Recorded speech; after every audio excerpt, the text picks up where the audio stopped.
ذلك الكتاب لا ريب فيه هدى للمتقين۔ یہ کتاب قرآن مجید، اس میں کچھ شک نہیں کہ کلام خدا ہے، خدا سے ڈرنے والوں کی رہنما ہے۔ اعوذ باللہ من الشیطان الرجیم۔ پناہ مانگتا ہوں میں اللہ کی شیطان مردود سے۔ قاتلوا الذين لا يؤمنون بالله ولا باليوم الآخر ولا يحرمون ما حرم الله ورسوله ولا يدينون دين الحق من الذين أوتوا الكتاب حتى يعطوا الجزية عن يد وهم صاغرون۔ وقالت اليهود عزير ابن الله وقالت النصارى المسيح ابن الله، ذلك قولهم بأفواههم يضاهئون قول الذين كفروا من قبل قاتلهم الله أنى يؤفكون۔ اتخذوا أحبارهم ورهبانهم أربابا من دون الله والمسيح ابن مريم وما أمروا إلا ليعبدوا إلها واحدا لا إله إلا هو سبحانه عما يشركون۔ يريدون أن يطفئوا نور الله بأفواههم ويأبى الله إلا أن يتم نوره ولو كره الكافرون۔ هو الذي أرسل رسوله بالهدى ودين الحق ليظهره على الدين كله ولو كره المشركون۔ يا أيها الذين آمنوا إن كثيرا من الأحبار والرهبان ليأكلون أموال الناس بالباطل ويصدون عن سبيل الله، والذين يكنزون الذهب والفضة ولا ينفقونها في سبيل الله فبشرهم بعذاب أليم، يوم يحمى عليها في نار جهنم فتكوى بها جباههم وجنوبهم وظهورهم هذا ما كنزتم لأنفسكم فذوقوا ما كنتم تكنزون۔ اعوذ باللہ من الشیطان۔ قاتلوا الذین لا یؤمنون باللہ ولا بالیوم الآخر ولا یحرمون ما حرم اللہ ورسولہ ولا یدینون دین الحق من الذین اوتوا الکتاب حتی یعطوا الجزیۃ عن ید وہم صاغرون۔ یہ آیت بھی فلسفہ دین کے اعتبار سے بہت اہم ہے۔ جنگ کرو ان لوگوں سے جو نہ ایمان رکھتے ہیں اللہ پر نہ یوم آخر پر، جو حرام نہیں ٹھہراتے جس کو اللہ اور اس کے رسول نے حرام ٹھہرایا، اور نہ قبول کرتے ہیں دین حق کی تابع داری من الذین اوتوا الکتاب، ان لوگوں میں سے کہ جن کو کتاب دی گئی تھی، حتی یعطوا الجزیۃ عن ید وہم صاغرون، یہاں تک کہ وہ اپنے ہاتھ سے جزیہ پیش کریں اور چھوٹے ہو جائیں، نیچے رہے، تابع ہو جائیں۔ یہ فرق ہے جو کیا گیا ہے۔ مشرکین عرب کے لیے تو کوئی آپشن نہیں تھا، یا ایمان لاؤ یا گردن مار دی جائے گی، اس لیے کہ ان میں سے تھے حضور صلی اللہ علیہ وسلم، ان پر اتمام حجت بدرجہ آخر ہو گیا۔ لیکن یہ کہ باقی لوگوں کے لیے، نصارہ اور یہود کے لیے بھی، اور اسی کے تابع بقیہ پوری نوع انسانی ہے، تمام انسان، پھر فارس کے لوگ تھے یا ہندوستان کے لوگ تھے یا اور تھے، ان سب کے لیے قانون یہی رہا ہے۔ کسی کے لیے یہ چیلنج نہیں ہے کہ تم یا ایمان لاؤ یا قتل کر دیے جاؤ گے، اس کے بعد کسی کے لیے نہیں۔ یہ خاص وقت تھا اس قوم کے لیے اس عذاب کا کہ جس قوم نے ایک رسول کی دعوت کو رد کیا تھا۔ اب اس کے بعد کوئی رسول ہے بھی نہیں، موجود نہیں ہے، بنفس نفیس تو موجود نہیں ہے، معنوی طور پر ہے، وہ واقعتاً جو ہے مادی طور پر تو نہیں ہے۔ اس حوالے سے اب بقیہ پوری نوع انسانی کا معاملہ کیا ہے؟ ان کے سامنے یہ ہے کہ قتال ان سے بھی کیا جائے گا، جنگ ان سے بھی کی جائے گی، یہاں تک کہ وہ تابع ہو جائیں، اللہ کے دین کی بالادستی کو قبول کر لیں، لیکن اس کے نیچے وہ یہودی رہیں، وہ مجوسی رہیں، وہ ہندو رہیں، وہ سکھ رہیں، وہ پارسی رہیں، وہ جو بھی چاہے رہیں، انڈیویجول کو کسی کو اسلام لانے پہ مجبور نہیں کیا جائے گا، اور یہ نہیں ہوگا کہ گردن اڑا دی جائے گی یا اسلام لاؤ۔ وہ معاملہ تھا مشرکین عرب کے لیے۔ یہ جو زمین و آسمان کا فرق، اس کو اچھی طرح سمجھ لیجئے۔ یہی وجہ ہے کہ پھر جب دور صحابہ میں اور دور خلافت راشدہ میں فوجیں نکلی ہیں صحابہ کی، تو 3 آپشنز دیتے تھے وہ۔ ایمان لے آؤ تم ہمارے برابر کے ہو جاؤ گے، تمہارے حقوق ہمارے حقوق برابر. ہم یہ بھی نہیں کہیں گے ہم سینئر ہیں تم جونیئر ہو، تمہارے حق کم ہو، برابر، بالکل برابر. اگر ایمان نہیں لاتے تابع داری اختیار کرو، جزیہ دو اور اسلامی ریاست کی بالادستی قبول کرو. پھر تم یہودی رہو، مجوسی رہو، عیسائی رہو، نصرانی رہو، جو چاہو رہو، ہندو رہو، بدھ مت کے رہو، جو چاہو رہو. اگر یہ بھی نہیں گوارا، گویا کہ تم باطل کے نظام کو قائم رکھنا چاہتے ہو، تو پھر تیسرا آلٹرنیٹو تلوار آئے گی میرے اور ہمارے تمہارے درمیان فیصلہ کرے گی، آ جاؤ میدان جنگ میں. 3 آپشنز. ان کے لیے مشرکین عرب کے لیے بھی 3 آپشن بن گئے تھے 2 ہی، یا ایمان لاؤ یا قتل کر دیے جاؤ گے. تیسرا آپشن یہ تھا کہ جزیرہ نما عرب چھوڑ کر جہاں چاہو بھاگ جاؤ، یہاں نہیں رہ سکتے اب. لیکن یہ اس میں امپلائڈ تھا نہیں، کلیئر نہیں تھا، اسپیلٹ آؤٹ نہیں تھا. لیکن ان کے لیے یہ دوسرا آپشن تھا. قاتل الذین لا یؤمنون باللہ، قتال کرو ان سے جو ایمان نہیں رکھتے اللہ پر نہ یوم آخر پر. ولا یحرمون ما حرم اللہ ورسولہ، نہ حرام ٹھہراتے ہیں اور سمجھتے ہیں ان چیزوں کو جو اللہ اور اس کے رسول نے حرام کی ہیں. ولا یدینون دین الحق، اور نہ دین حق کو قبول کرنے کے لیے اور اس کی تابعداری کرنے کے لیے تیار ہیں. من الذین اوتوا الکتاب، اہل کتاب میں سے، ان سے بھی جنگ کرو. حتی یؤتی الجزیۃ عن ید، یہاں تک کہ وہ دے جزیہ ہاتھ سے، وہم صاغرون، اور چھوٹے ہو کر رہے، اسلام کی بالادستی قبول کریں. وقالت الیہود عزیر ابن اللہ، اور یہودیوں نے یہ اعتقاد گھڑ لیا تھا کہ عزیر اللہ کے بیٹے ہیں. وقالت النصارى المسیح ابن اللہ، اور نصارہ نے یہ عقیدہ گھڑ لیا کہ مسیح اللہ کے بیٹے ہیں. ذالک قولہم بافواہہم، یہ ان کی منہ سے باتیں ہیں جو نکلی ہیں، ان کی کوئی حقیقت نہیں ہے. یظاہرون قول الذین کفروا من قبل، یہ ریس کر رہے ہیں، نقل کر رہے ہیں ان لوگوں کی باتوں کی کہ جو ان سے پہلے جنہوں نے کفر کیا تھا. یہ میں اشارہ کر چکا تھا کہ متھرائزم یہ ایک مذہب تھا پرانا، اور خاص طور پر مصر اس کا بہت بڑا مرکز تھا. تو جب یہ سینٹ پال نے جب تبلیغ شروع کی ہے عیسائیت کی، اور وہ وہاں سے پھر بات جو ہے آگے بڑھی ہے، اور جینٹائلز کے اندر بھی تبلیغ اس نے شروع کی، تو اس نے پھر اپنے مذہب میں ایسے اعتقادات شامل کر لیے کہ یہ جو دوسرے مذہب کے لوگ ہیں وہ آسانی سے ہمارے اس مذہب میں عیسائیت میں آ جائیں. تو جو تثلیث مصر میں پہلے سے موجود تھی اسی تثلیث کے نام بدل دیے. مصر میں تثلیث تھی God the father, Horus the son of God, and Isis the God mother. تو اللہ خدا اور ایک خدا کی ماں، وہ جو آئسس دیوی یعنی اور خدا کا بیٹا. تو اللہ اور عیسیٰ اور مریم، یہ پہلی تثلیث تھی ابتدائی کی جو بنی ہے.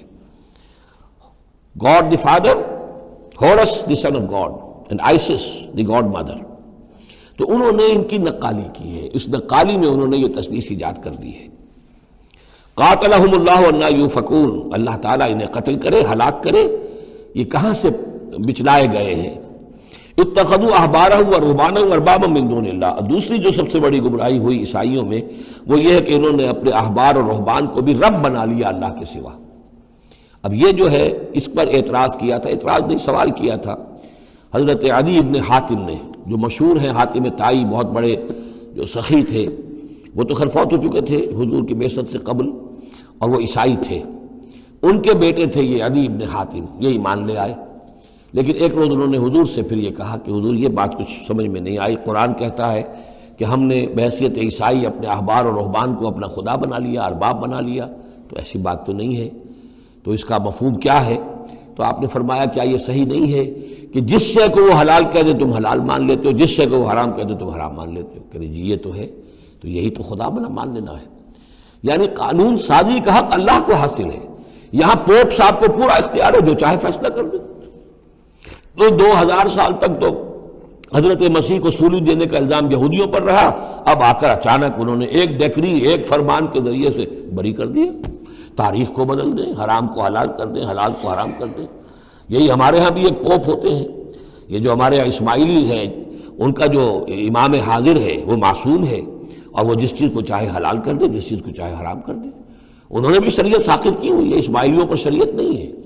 ایک اسماعیلی وہ ہیں جو ہنزا وغیرہ میں رہتے ہیں، ان کے ہاں شریعت ہے. یہ پرانے اسماعیلی ہیں کہ جو باہر سے آ کر یہاں پر آباد ہوئے تھے.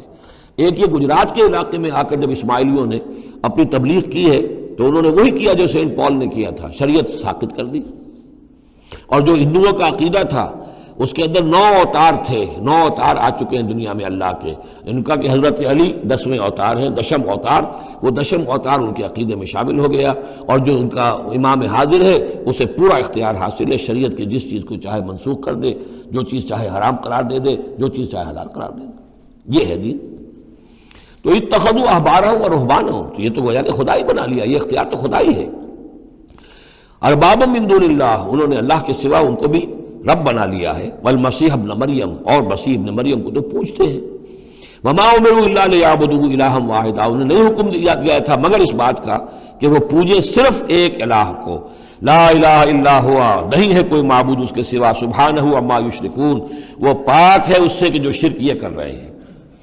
یریدون ان یطفئوا نور اللہ بافواہہم، یہ چاہتے ہیں کہ اللہ کے نور کو بجھا دیں اپنے منہ کی پھونکوں سے۔ وَيَأْبَى اللَّهُ إِلَّا أَن يُتِمَّ نُورَهُ وَلَوْ كَرِهَ الْكَافِرُونَ، اور اللہ کو ہرگز منظور نہیں ہے مگر یہ کہ وہ اپنے نور کا اتمام فرما کر رہے، چاہے یہ کافروں کو کتنا ہی ناگوار ہو۔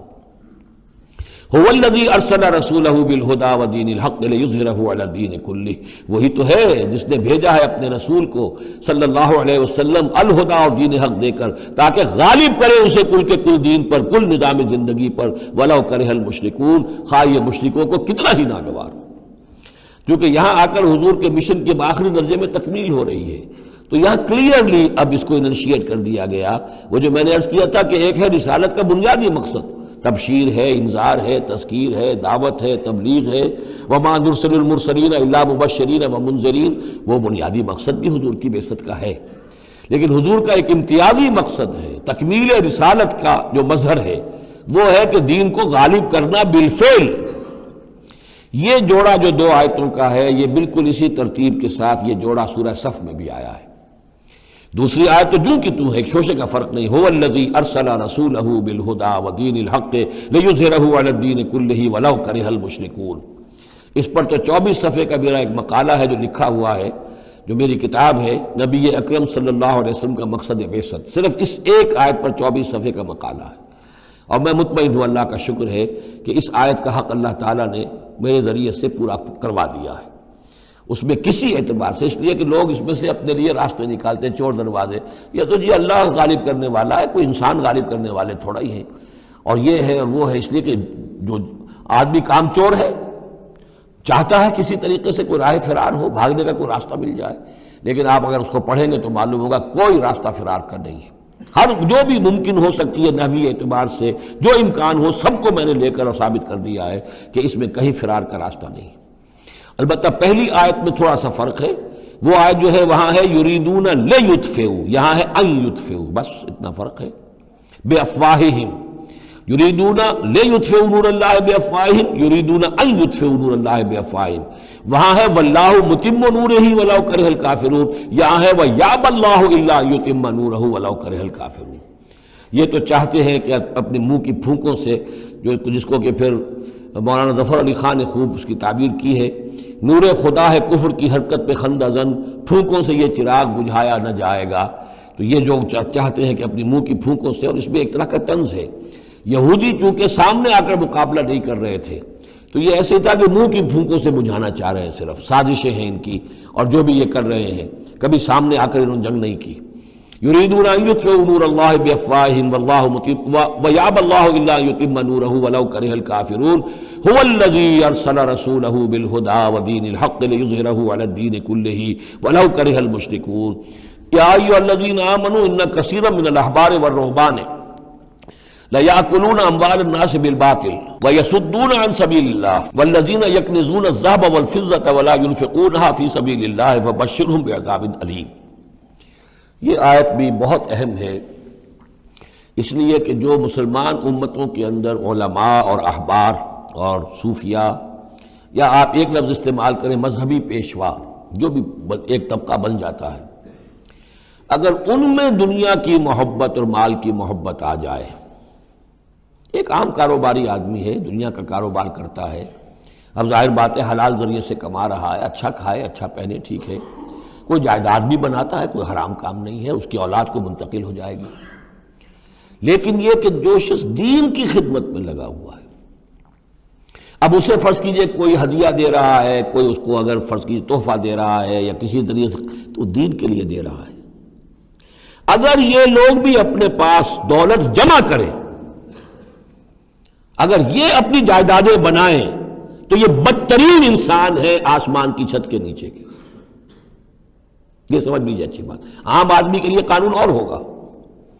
اس حدیث کو ذہن میں لے آئیے، حضور نے فرمایا یوشک ان یاتی علی الناس زمان، مجھے اندیشہ ہے لوگوں پر ایک وقت ایسا آ جائے گا۔ کیسا آ جائے گا؟ لا یبقى من الاسلام الا اسمہ، اسلام میں سے اس کے نام کے سوا کچھ نہیں بچے گا۔ ولا یبقى من القرآن الا رسمہ، قرآن میں سے اس کے رسم الخط کے سوا کچھ نہیں بچے گا۔ مساجدہم عامرۃ، ان کی مسجدیں آباد بہت ہوں گی، شاندار ہوں گی۔ وہی خراب من الہدیٰ، ہدایت سے خالی ہوں گی۔ وعلماؤہم شر الناس تحت ادیم السماء، اور ان کے علماء آسمان کی چھت کے نیچے کے بدترین انسان ہوں گے۔ من عندہم تخرج الفتنۃ وفیہم تعود، انہی میں سے فتنہ برآمد ہوگا، انہی میں گھس جائے گا۔ تو یا ایھا الذین آمنوا، اہل ایمان، ان کثیر من الاحبار والرہبان، یقیناً بہت سے علماء اور درویش، لا یاکلون اموال الناس بالباطل، وہ لوگوں کے مال ہڑپ کرتے ہیں باطل طریقے سے، ویصدون عن سبیل اللہ، اور وہ روکتے ہیں لوگوں کو اللہ کے راستے سے، والذین، اور کوئی نئی دعوت اٹھی ہے، کوئی اللہ کا بندہ جو ہے لوگوں کو دین کی طرف بلا رہا ہے، یہ اپنی مسندیں جب خطرے میں دیکھتے ہیں تو نہیں چاہیں گے کہ ہمارے عقیدت مند جو ہے وہ کسی بھی ایسی دعوت کی طرف رخ کریں اور متوجہ ہو جائیں۔ ان کی جائیدادیں بن رہی ہیں، بڑے بڑے ایسٹس بنا رہے ہیں، جب مرتے ہیں تو چھوڑ کر جائیدادیں جاتے ہیں، ان کی اولادوں کے پھر آپس میں مقدمے ہوتے ہیں، جھگڑے ہوتے ہیں۔ فرمایا والذین یکنزون الذھب والفضة، اور وہ لوگ کہ جو دفینے بناتے ہیں، جمع کرتے ہیں اپنے پاس سونا اور چاندی، ولا ينفقونها فی سبیل اللہ، اور وہ خرچ نہیں کرتے اس کو اللہ کی راہ میں، فبشرهم بعذاب علیم، تو ان کو بشارت دے دیجیے عذاب علیم کی، دردناک عذاب کی۔ یوم یحمى علیہا فی نار جہنم، جس دن کہ ان کو تپایا جائے گا ان چیزوں کو جہنم کی آگ میں، فتقویٰ بہا جباہہم، اور اسی سونے اور چاندی کو تپا تپا کر اس سے پھر داغے جائیں گے ان کے ماتھے بھی، وجنوبہم، اور ان کے پہلو بھی، وظہورہم، اور ان کی پیٹھیں بھی۔ ھذا ما کنزتم لانفسکم، یہ ہے جو تم نے کنز کیا تھا اپنے لیے، جو دولت جمع کی تھی، جو خزانے بنائے تھے۔ فذوقوا ما کنتم تکنزون، تو اب مزہ چکھو اس کا جو تم نے کنز بنایا تھا۔ اس آیت کے بارے میں بعض باتیں اور بھی ہیں، انشاءاللہ وہ پھر اگلے نشست میں بیان کروں گا۔ بارک اللہ لی ولکم فی القرآن العظیم ونفعنی وإیاکم بالآیات والذکر الحکیم۔